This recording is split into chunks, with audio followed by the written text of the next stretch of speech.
জাতীয় বিশ্ববিদ্যালয়ের অধীনে অনার্স ভর্তির জন্য বিএসএস মানে ব্যাচেলর অফ সোশ্যাল সায়েন্সের সেরা সাবজেক্ট কোনটা, এটা নিয়ে আমরা ডিসকাশন করব।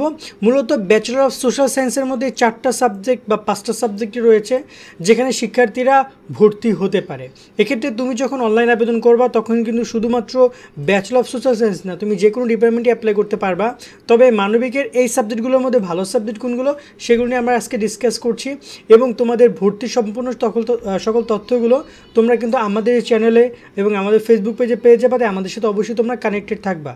আর তোমাদের জন্য আমরা চালু করেছি জাতীয় বিশ্ববিদ্যালয় ভর্তির কোর্স টার্গেট জাতীয় বিশ্ববিদ্যালয়, বিস্তারিত দেখে নাও।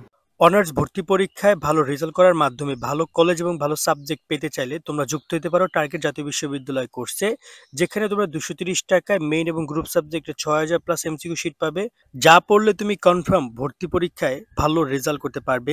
বিগত 5 বছর প্রশ্ন থাকছে, ভর্তির সকল তথ্যগুলো থাকছে, চান্স পাওয়ার জন্য যত গাইডলাইন তা পাবে। যে কোনো বিষয়ে পরামর্শের জন্য সরাসরি আমাদের যোগাযোগ করতে পারবে। কোর্সের মেয়াদকাল ভর্তি পরীক্ষার আগ পর্যন্ত থাকবে, তাই এখনই 230 টাকা দিয়ে কোর্সে যুক্ত হয়ে যাও। অলরেডি অসংখ্য শিক্ষার্থী আমাদের সাথে কোর্সে যুক্ত হয়েছে।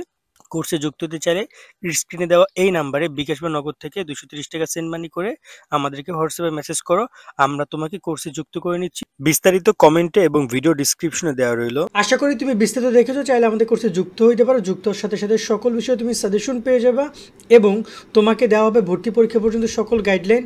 যা যা তোমার প্রশ্ন আছে সেগুলো আমাদের সাথে সরাসরি ডিসকাশন করতে পারবা। তো এখানে যদি আমরা কথা বলি ব্যাচেলর অফ সোশ্যাল সায়েন্সের, দেখতে পাচ্ছ টোটাল 5টা সাবজেক্ট, রাষ্ট্রবিজ্ঞান, সমাজবিজ্ঞান, সমাজকর্ম, অর্থনীতি এবং নৃবিজ্ঞান। নৃবিজ্ঞানটাকে কম বেশি শিক্ষার্থীরা তেমন পড়ে না, যার কারণে আমরা 4টা সাবজেক্ট হিসেবে পরিচিত এই অধ্যায় এই ফ্যাকাল্টিকে বলে থাকি।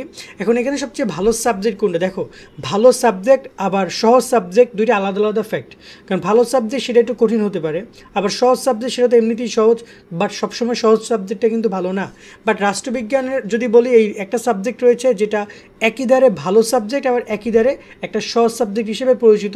সহজ সাবজেক্ট মানে এই না যে একদম পানির মতো সহজ, তুমি পরীক্ষার আগের দিন রাত পড়ে তুমি পরীক্ষা দিয়ে পাশ করবা। রাষ্ট্রবিজ্ঞান একটা গুরুত্বপূর্ণ সাবজেক্ট এবং এই সাবজেক্টটা মোটামুটি পড়াশোনা পেশার আছে। তবে বিএসএস মানে ব্যাচেলর অফ সোশ্যাল সায়েন্সের একটা বেস্ট সাবজেক্ট বলা যায় রাষ্ট্রবিজ্ঞানকে। এবং আমরা দেখি যে ম্যাক্সিমাম স্টুডেন্ট রাষ্ট্রবিজ্ঞানকে টার্গেট রাখে। তোমরা যারা বিভিন্ন কলেজে রাষ্ট্রবিজ্ঞানে অ্যাপ্লাই করবা তোমাদের কিন্তু ভালো পরীক্ষার রেজাল্ট ভালো থাকতে হবে, ভালো পরীক্ষা দিতে হবে, অন্যতে কিন্তু তোমরা রাষ্ট্রবিজ্ঞান পাবা না। আর এই যে ভালো পরীক্ষা তোমরা কীভাবে দিবে সেই জন্য আমাদের কোর্সে যুক্ত হতে পারো। তো রাষ্ট্রবিজ্ঞান আমাদের কাছে একটা বেস্ট সাবজেক্ট বলে মনে হয়। রাষ্ট্রবিজ্ঞানের পরে অবস্থান থাকবে অর্থনীতির। অর্থনীতির তুলনামূলক একটু সহজ সাবজেক্ট না, মানে সুন্দর সাবজেক্ট, ভালো সাবজেক্ট, কিন্তু আবার সহজ না, একটু প্যারা আছে। এবং অর্থনীতির ক্ষেত্রে অর্থনীতি পড়া, যারা অর্থনীতি বোঝো, অলরেডি ইন্টারমিডিয়েট অর্থনীতি পড়েছো, তারা জানো যে অর্থনীতি সাবজেক্টটা একটু হলো প্যাচগোছ রয়েছে এবং পড়ালেখার পরিমাণ একটু বেশি অন্যান্য এই যে আর বাকি 3টা সাবজেক্টের তুলনায়। সেই সাবজেক্ট আমরা 2 নম্বরে রাখছি। 3 এবং 4 আমরা পর্যায়ক্রমে সমাজবিজ্ঞান, সমাজকর্ম রাখছি। সো ওভারঅল এই 4টা সাবজেক্টকে আমরা বেস্ট সাবজেক্ট হিসেবে দেখছি। মানে প্রথমত রাষ্ট্রবিজ্ঞান এবং অর্থনীতিটাই বেস্ট সাবজেক্ট হিসেবে পরিচিত। তোমরা যদি কেউ চয়েস করে 2টা সাবজেক্টে চয়েস করতে পারো। এই 2টা ফিউচারও ভালো, বিভিন্ন শিক্ষকতা পেশা বলি, বিভিন্ন সরকারি চাকরি বলি, অধিদপ্তর মন্ত্রণালয়ের চাকরি বলি, অনেক জায়গায় এই শিক্ষার্থীদের বেশ ভালো একটা অবদান রয়েছে বিসিএসে, ক্যাডারে, নন ক্যাডারে। এবং যদি আমরা ডিসকাশন করি যে বিভিন্ন শিক্ষকতা পেশাও তাদের বেশ ভালো অবদান রয়েছে। এছাড়া বেসরকারি সেক্টরগুলো যেমন তোমার যদি আমি মানে বিশেষ করে রাষ্ট্রবিজ্ঞানকে নিয়ে বলি, অনেক শিক্ষার্থী প্রতি বছর রাষ্ট্রবিজ্ঞান থেকে পাশ করে। তো দেখা যায় ওদেরকে ম্যাক্সিমাম, এখানে সবগুলো ডিপার্টমেন্ট নিয়ে যদি বলি, মানে এখানে সবগুলো ফ্যাকাল্টি একই রকম প্রফেশন হয়ে যায় বেসরকারিতে। যেমন এনজিও সেক্টরগুলোতে তাদের বেশ ভালো চাহিদা রয়েছে, সমাজবিজ্ঞান, সমাজকর্মের। আর যদি বলি অর্থনীতি, ব্যাংকিং সেক্টর, অর্থনীতির বেশ ভালো ভূমিকা রয়েছে। এছাড়া আরও অন্যান্য সেক্টরেও এই সাবজেক্টে বেশ ভালো ভূমিকা রয়েছে। সো ওভারঅল এই 4টা সাবজেক্ট এবং এই টোটাল 5টা সাবজেক্ট রয়েছে যেগুলো নিয়ে ব্যাচেলর অফ সোশ্যাল সায়েন্স গঠিত। ওকে, আজকের মতো ভিডিও আমরা এখানে শেষ করছি। সকলে অনেক অনেক ভালো থাকবা। নেক্সট কোন ডিপার্টমেন্ট নিয়ে ভিডিও চাও কমেন্টে জানিও। আর যারা কোর্সে যুক্ত হতে চাও কোর্সে যুক্ত হয়ে যাও। আল্লাহ হাফেজ।